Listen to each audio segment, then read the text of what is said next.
Hey everyone, Value Add Mike here today to discuss how we do diligence on a multifamily deal.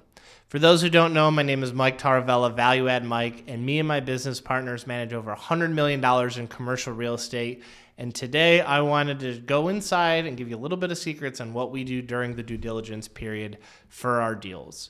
So when we first get the deal under contract, we are excited, but then also just quickly realizing all the work that needs to get done in the next 30 days to see if we're proceeding with the deal.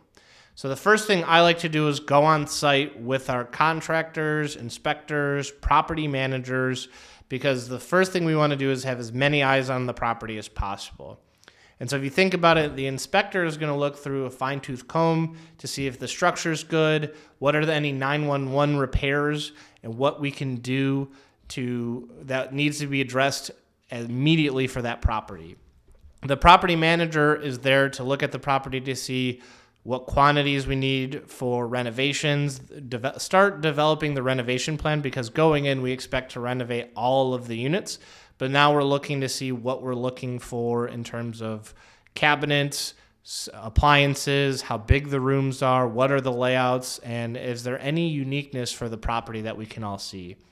So we have the inspector, the property manager. I myself walk all of the units just because I want to make sure all of them are, what we see and the property managers see are the same, because the last thing I want to do is create unrealistic expectations on the front end, but also just better understand, because I want to see what the property manager sees as well. And if upon there we realize there may be more issues, we may bring out specialists for like roofers, pavers, electricians, whatever it may be. But that first day, we want to blitz and see 100% of the units, because we want to make sure there's no surprises. We also want to make sure, we've heard crazy stories where lenders have told us that people are staging units to make them look like they're occupied. So we generally want to make sure to see the units occupied on the rent roll are occupied in real life. And I know it's never a perfect system, but we just want to make sure that the building is safe, clean, and matching our rent roll.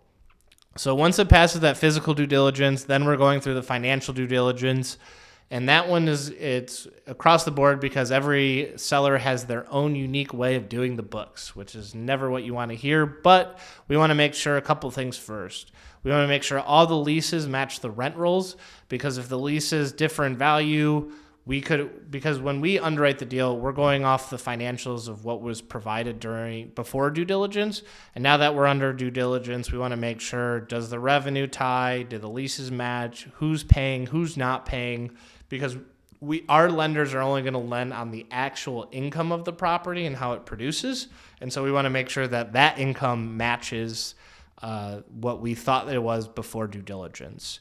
Sometimes we may have to create our own rent rolls and confirm it, but generally, if the seller isn't as sophisticated, we generally look for bank statements to see, does the deposits match what they are reporting on the income?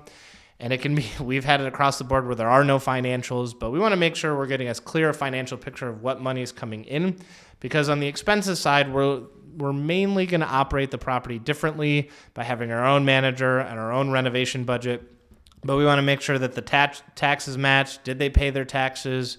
What is their insurance policy? So there's a couple of factors that go into the expense side, but we're going to run the property generally very differently than they do. So we're not as worried on their expenses, but we want to see what major CapEx spend. Is there any recurring utility issues in terms of plumbing, roofing, etc., that they keep patching versus actually having to spend the real money to fix it? So that's the due diligence when it comes to the rent roll, the lease audit. And then from there, we have our surveyor come in and just make sure there's a clean title. We want to make sure there's no developments or anything unique that could be mismanaging the property, such as like a shared driveway.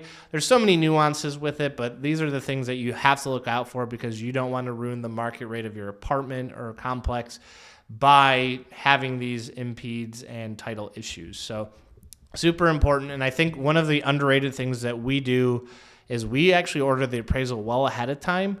And this is because if there's any issues, we can get ahead of it so that our money doesn't go hard after due diligence. But we want to make sure that the appraised value exceeds what we are buying it for, does a couple things too, because it helps go to our investor and say, hey, we have X amount of equity day one, which is good.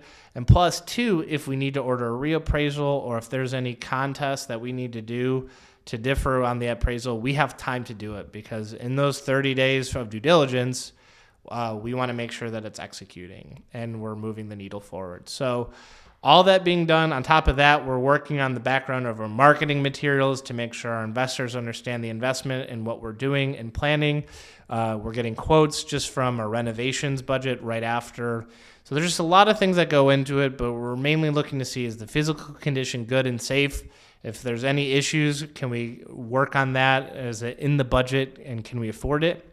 Next, we're doing our financial aspect in terms of leases, rent rolls, and income coming in. And then lastly, any surveys, appraisals, bank things that need to happen, because there's always bank issues, but we always budget that in a couple times during the process. So that's how we do due diligence.